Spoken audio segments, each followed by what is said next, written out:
Alan Turnovski foi afastado do cargo de chefe de polícia do Rio de Janeiro, acusado de transmitir informações para policiais envolvidos com os traficantes de droga. Turnovski foi flagrado pela Operação Guilhotina da Polícia Federal, dando um telefonema ao inspetor Cristiano Gaspar Fernandes para avisá-lo de que ele era alvo de investigação da Polícia Federal. Para falar desse e de outros temas da atualidade, convidamos os deputados delegado Protógenes Queiroz, que é do PCdoB de São Paulo, e Regufe, do PDT do Distrito Federal. Deputado, como é que o senhor vê essas notícias sobre corrupção no aparelho da polícia, no aparelho policial? Meu caro Tarcísio... Não é só do Rio, é do país inteiro, né? Meu caro Tarcísio, e a vocês que estão nos assistindo, ao povo brasileiro em especial, que sustenta esse país, é lamentável um episódio como na situação policial do Rio de Janeiro, mas temos que ter em mente que a instituição policial é uma instituição perene. Então, ela é composta de pessoas e essas pessoas muitas das vezes se desviam do seu caminho, erram e não faz parte do sentimento daquela instituição, da instituição policial. Isso nós temos que ter em mente. Existem maus profissionais em todas as áreas, no Ministério Público, na magistratura, no próprio Congresso Nacional. Nós já tivemos episódios no passado, eu acredito que essa legislatura é uma legislatura vitoriosa, porque mais da metade se renovou e já demonstra, assim, um compromisso com os ideais que esse país hoje precisa desenvolver. E o que ocorreu no Rio de Janeiro é o retrato da segurança pública brasileira. Então, é necessário, como bem reafirmou o nosso atual ministro da Justiça, de um Plano Nacional de Segurança Pública. Esse plano, entendo que já houve por demais debate em legislatura passada e ficou nos escaninhos do debate apenas político. Acho que nós temos que sair desse plano real de debate e discussão e passar para as ações. Ações como essa que tivemos no Rio de Janeiro, que já tivemos também em outros estados da federação, com o compromisso de reafirmar o combate à corrupção. Porque a corrupção, ela é um flagelo que existe hoje nas administrações públicas, não só do Brasil, mas em outras administrações de outros países, e tem que ser um combate permanente para proteger a instituição e a sociedade que sustenta o Estado brasileiro. Deputado Regufe, como é que o senhor vê essas notícias de contaminação do aparelho policial no país pela corrupção? Primeiro, Tarcísio, é um prazer estar aqui no teu programa. Deixa eu dizer o seguinte, corrupção existe em qualquer parte do mundo. O que não pode ter é impunidade. É a pessoa cometer um ato ilícito e não ter uma punibilidade em cima dela no ponto futuro. Isso é que não pode ocorrer. E, infelizmente, o nosso país é useiro em vezeiro em tornar vários casos célebres nesse país impunes. As pessoas não terem uma punição em cima delas. E isso é muito ruim. Então, a corrupção... Porque estimula outros atos, né? A impunidade é estimulante de outros atos de corrupção. Eu vejo a situação, o tecido policial do Rio de Janeiro, você tem uma série de denúncias de desvios de policiais que são ligados a traficantes, policiais que são ligados agora às milícias. Agora, o delegado Protógenes, o deputado Protógenes, falou muito bem. Não dá para generalizar. Não pode confundir isso com as instituições. Toda generalização leva ao erro. E não tem nada pior do que uma injustiça. Agora, eu acho que... Mas o senhor mesmo falou na impunidade. A impunidade é que estimula outros atos de corrupção. Claro. Que acabam contaminando a imagem das instituições. Claro, não tem como você ter um caso de corrupção e 15 anos depois as pessoas não terem sido punidas ainda. Esse país é um país que, por exemplo, que tirou um presidente da República do cargo e que não colocou na cadeia. A pergunta é, ele roubou ou não roubou? Se roubou, tinha que ter tirado do cargo e ter botado na cadeia. Se não roubou, deveria devolver o mandato para ele. O senhor está se referindo ao Fernando Collor. E outros exemplos. Tem um senador que foi cassado. Entendeu? Roubou ou não roubou? Se roubou, tinha que estar na cadeia. Se não roubou, a injustiça é tirar o mandato dele. Então a justiça, ela não dá uma resposta. Eu acho que a grande revolução, Tarcísio, que a gente vai ter nesse país é o dia que as pessoas entenderem que o dinheiro público, que as pessoas acham que não é de ninguém, que é do governo, é na realidade de todos. O dia que as pessoas entenderem isso, acho que a gente vai começar a construir um país diferente. De todos nós, né? Começar a construir um país diferente. Agora, deputado Protógenes Queiroz, o senhor pretende dedicar o seu mandato a essa luta. O senhor tem alguma ideia, alguma proposta para combater esse vício, como disse o deputado Regufe, da impunidade no Brasil? A impunidade que é estimulante de outros atos de corrupção?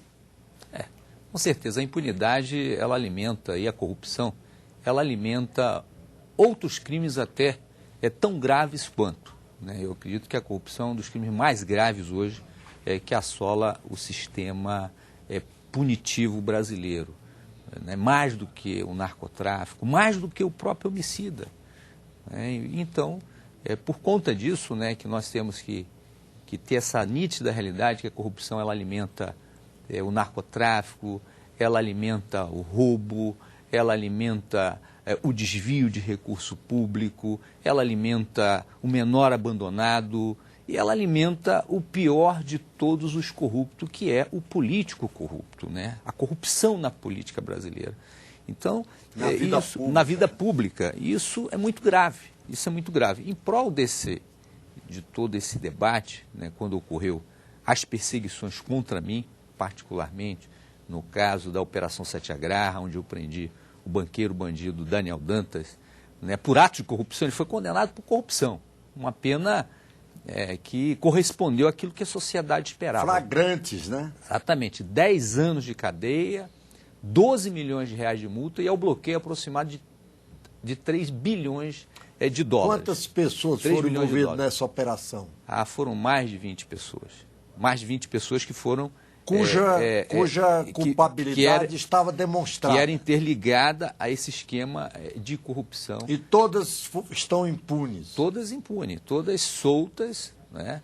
Ainda sob a égide dos recursos processuais, que agora nós temos uma reforma do Código de Processo, que é onde nós vamos pugnar pela celeridade da justiça brasileira. E em prol de todo esse trabalho, nós chegamos no Congresso Nacional e eu apresentei aquilo que nós carregávamos, a bandeira do combate à corrupção no nível técnico. Hoje o combate à corrupção vai se dar no nível político, né, onde nós pretendemos criar instrumentos jurídicos necessários e eficazes para combater a corrupção e contra a impunidade. Assegurando a punibilidade. Assegurando a punibilidade. Nós apresentamos logo no terceiro dia, eu tomei posse no dia 1º, né, no dia 2 teve o pronunciamento, no dia 1º teve o pronunciamento, no dia 2 teve o pronunciamento da presidente Dilma Rousseff, onde trouxe a mensagem da presidência da República para o Congresso Nacional, onde ela reafirmava que nós teríamos que ter o compromisso de combater a corrupção e o narcotráfico. Em obediência a esse binômio hoje, que é esse flagelo social no Brasil, e que a presidente Dilma apresentou ao Congresso, eu apresentei no dia seguinte um projeto de lei número 21, equiparando os crimes de corrupção aos crimes contra a vida. Porque qual a diferença de um prefeito, de um administrador público, de um agente público que desvia dinheiro de merenda escolar, desvia dinheiro da área da saúde, onde pode ocorrer o óbito de várias pessoas, né? A alimentação de criança. Quando se chega a esse ponto, né, do sujeito tirar o dinheiro da alimentação de uma criança, é porque o nível está muito baixo. Né? Então essa pessoa tem que ser punida igual aquele que tira a vida de um desafeto, de um homicida. né? Talvez até com mais gravidade, porque ele causa o mal de várias pessoas. O homicida causa pena, tira a vida de um desafeto. E um administrador público pode causar o mal de muitas pessoas. Então, nós colocamos esse projeto, e esse projeto foi muito bem recebido pelos meus pares no Congresso Nacional. Muito bem recebido, e hoje tem assim praticamente uma aceitação da maioria dos congressistas. Quais são os termos dessa proposta? Os termos é elevar a pena do crime de corrupção de 12 a 30 anos. Também nós temos uma modificação na lei de improbidade administrativa, dando uma maior celeridade, ou seja, uma preferência de tramitação. Prioridade. Né? Quando houver apuração ou ação que envolva corrupção de algum agente público. Então, isso aí é um instrumento eficaz, muito poderoso, e faz parte de um grande plano de ação que nós iniciamos no dia 3, que é o Plano de Ação de Combate à Corrupção. Então, aliado a isso, vão vir mais medidas nesse sentido, como a própria apreciação, bloqueio de bens e dinheiro, de não ficar eternamente na justiça ou depositado sem uma aplicação, sem o erário recuperar esse recurso que é suspeito de ser dinheiro público, né? Por que paralisar um volume de recursos na justiça se existe catástrofe, se existe a própria segurança pública necessitando de dinheiro para ser reestruturado, né? Se existe agora, hoje, nós estamos aí, né, nessa semana discutindo a questão do salário mínimo, e se passa lá do gasto de 1 bilhão e 65 milhões de reais que vai ter no impacto. E então, se existe 3 bilhões de um bandido depositado na justiça, por que não reverter esse dinheiro para o próprio povo brasileiro?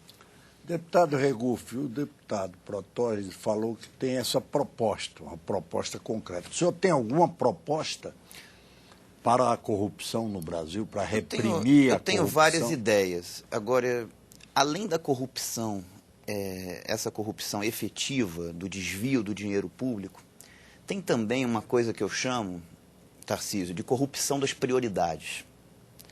Esse país, às vezes a pessoa comete, na minha opinião, um ato de corrupção a um governante definir as prioridades de forma equivocada.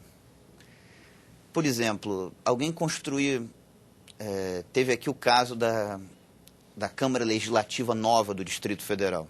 Construíram um prédio para a Câmara Legislativa aqui do Distrito Federal.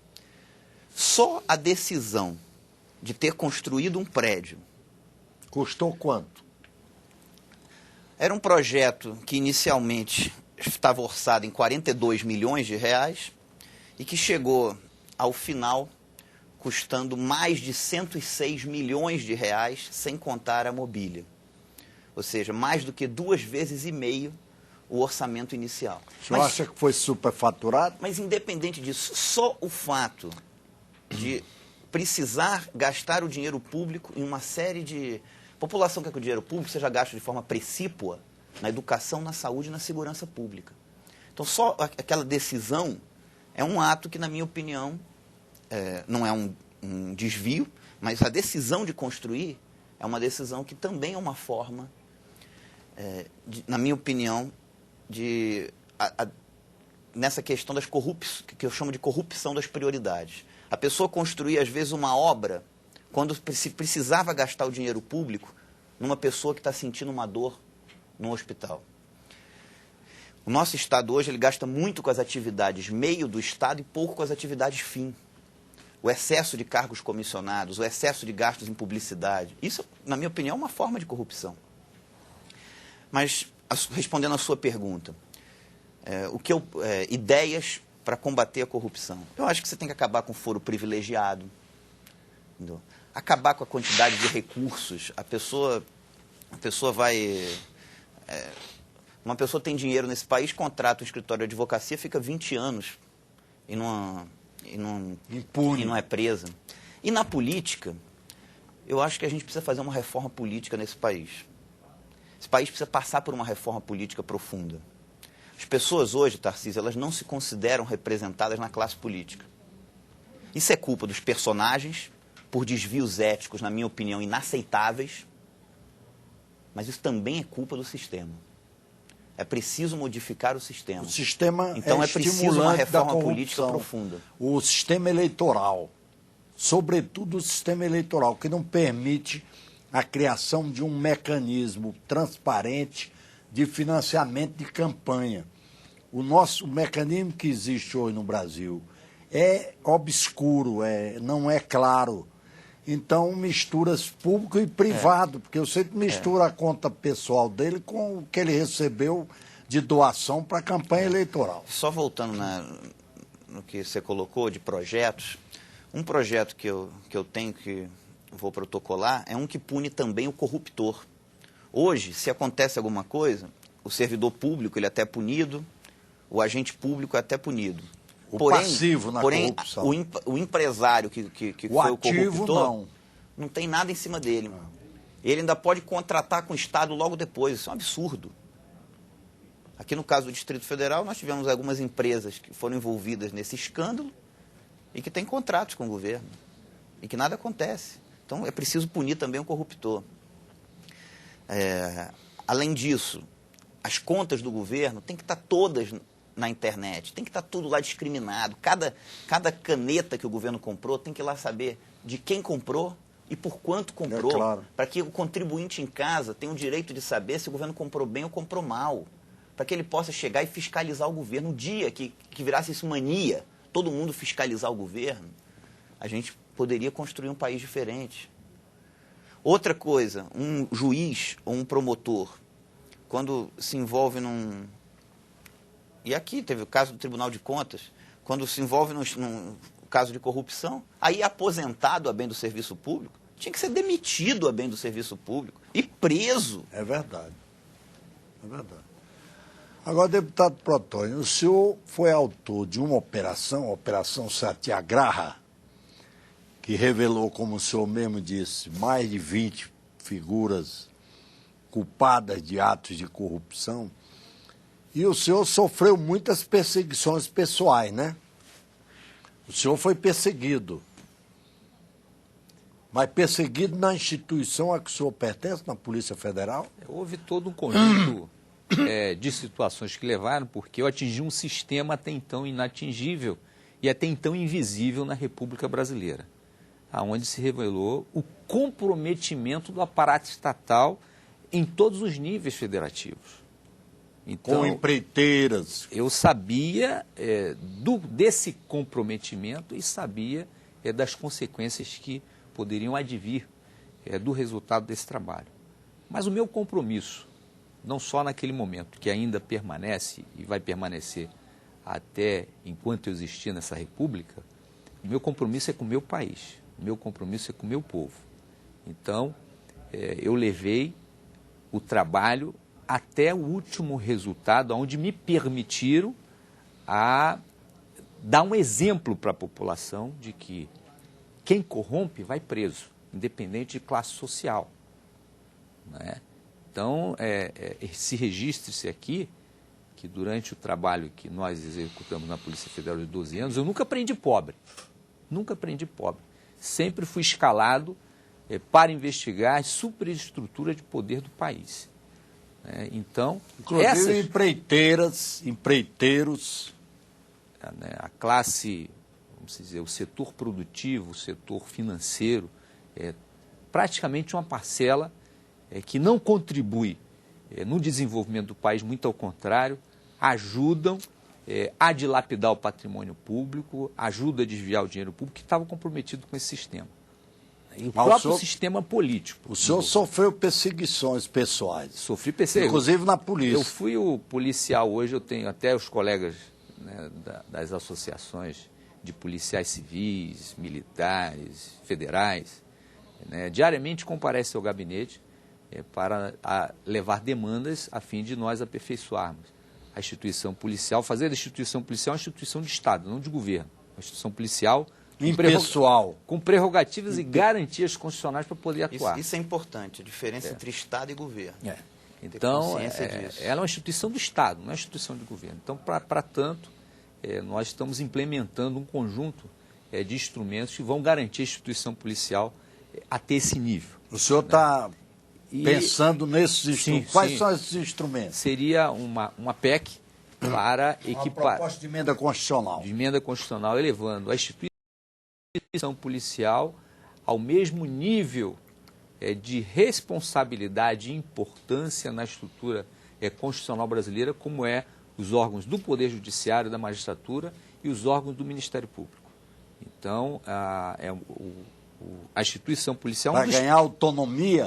Exatamente. Autonomia, independência funcional... Autonomia em relação ao presidente da República, governo de Estado, ministro de Estado... Exatamente. Ela vai ser uma instituição de Estado como é a Justiça brasileira, como é o Ministério Público, para desenvolver o que ela desenvolve hoje. Hoje a instituição policial desenvolve... Mas sob que fiscalização? Porque também se fala que a instituição é contaminada... Sim, mas vai ter pela corrupção. Vai ter um órgão fiscalizador, como existe hoje um órgão fiscalizador do Ministério Público, como existe hoje um órgão fiscalizador da Magistratura. Na própria instituição policial, hoje ela é fiscalizada pelo Ministério Público e pelas corregedorias de polícia. Precisamos aperfeiçoar esse sistema de fiscalização, como foi na magistratura com a criação do Conselho Nacional de Justiça. Deputado Regufo, como é que o senhor vê essas ideias do deputado Protógenes? Eu considero essas ideias importantes. Essa questão de honestidade, Tarcísio, na minha opinião, não existe um meio honesto. Ou a pessoa é honesta ou ela não é. Não tem meio termo nisso. Não interessa se é 1 centavo ou 1 milhão. Perfeito nenhum ser humano é. Errar, a gente erra todos os dias. Todo mundo que é ser humano já errou e vai errar muito na vida. Agora, o erro, quando ele é premeditado, aí não é erro, aí é desonestidade. Então, isso é algo que, para mim, é preciso que fique claro. Ninguém é melhor do que ninguém. Não existe ser humano perfeito. Aliás, todo mundo que está, por exemplo, na política é ser humano, então pode errar. Agora, se cometer um ato desonesto, tem que ter uma punição em cima dessa pessoa. E é isso que a gente, infelizmente, não vê no Brasil. E aí não tem meio termo. Na minha opinião, essa questão, fulano é mais honesto, ou o cara é mais honesto, não existe isso, ou a pessoa é ou não é. Eu queria voltar um pouco na questão da reforma política, se você me permite. Nós vivemos um momento que é como se a gente estivesse num Estado democrático de direito, mas não vivesse num Estado democrático de fato. Porque as pessoas, elas não se consideram representadas nos seus representantes legalmente constituídos. Então é porque tem algo errado no sistema. Eu estou apresentando 5 propostas que, na minha opinião, Tarcísio, ajudariam a mudar a cara da política desse país. Quais são as propostas que tratam de quê? Na questão da reforma política. A reforma do sistema eleitoral? É um pouco mais abrangente. Mas entre os pontos, são vários pontos, são 5 pontos, mas um desses pontos trata do financiamento exclusivamente público de campanha, que eu acho que é importante. Mas ele não é possível com esse sistema eleitoral. Mas aí... Esse é o problema. Isso é coisa de especialista. Mas aí... Esse sistema eleitoral não permite outro mecanismo. Mas aí, é por isso que eu quero mudar o sistema. Você não vai transformar milhares de candidatos em ordenadores de despesa. Por isso é que... Como é que vai... Cada partido tem que ser um ordenador de despesa. Por isso... Como não existe partido atualmente... Será que as organizações partidárias elas estão democraticamente constituídas no sistema representativo hoje, acompanhando a realidade brasileira? Eu acredito que falta muito. O problema é o sistema eleitoral. Por isso é que eu defendo o voto distrital, que o voto distrital vai ajudar a trazer a política para perto do cidadão. E vai propiciar você implantar o financiamento exclusivamente público de campanha. Sabe que na Câmara tem defensores e combatedores do voto distrital. Agora, Tarcísio, a minha proposta... Matéria controversa. A minha proposta de financiamento exclusivamente público de campanha é diferente da que está sendo discutida. Porque, na minha opinião, se você der dinheiro na mão de candidato, vai ficar pior do que está. Vai ter gente sendo candidato só para ganhar dinheiro. Esgotado. Deixa eu só concluir a minha... Vai ter gente sendo candidato só para ganhar dinheiro. Hoje tem gente que é candidato só para alugar tempo de televisão, imagina para ganhar dinheiro diretamente. Então, qual é a minha proposta? O TSE e os TREs fariam licitações, a gráfica que ganhar faria o panfleto de todos os candidatos àquele determinado cargo, naquele determinado lugar, com igual quantidade para todos. A produtora de televisão que ganhasse a licitação gravaria o programa de todos os candidatos para aquele determinado cargo. Mesmo fundo, campanha seria chata. Mesmo fundo, mas a pessoa teria que ganhar no convencimento, no conteúdo. Você politizaria mais as eleições. O nosso tempo, infelizmente, está esgotado. Você sabe que a Câmara dos Deputados, a maioria dos deputados, encara com extrema desconfiança qualquer tentativa de reforma política. É por isso que as foi a pessoas razão hoje não do acreditam em fracasso política. da reforma política desde 46. Por isso é que há um fosso que separa o parlamento da sociedade. Nós temos que reduzir esse fosso. E só reduz tendo a coragem de fazer a reforma isso aí é política. para aumentar a autenticidade da representação.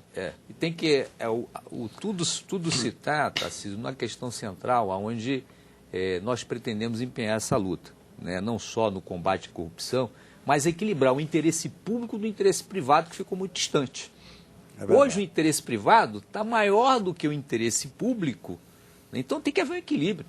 Tem que haver um equilíbrio. O Estado tem que ter a sua importância. Infelizmente, nosso tempo está esgotado, a conversa está muito boa, mas eu tenho a tirania do tempo. Muito obrigado aqui pela presença dos deputados Protógenes Queiroz, que é da Polícia Federal, delegado da Operação Satyagraha, hoje deputado federal eleito pelo PCdoB de São Paulo, e deputado Regufe, do PDT do Distrito Federal. Muito obrigado pela audiência e até o próximo Brasil em Debate.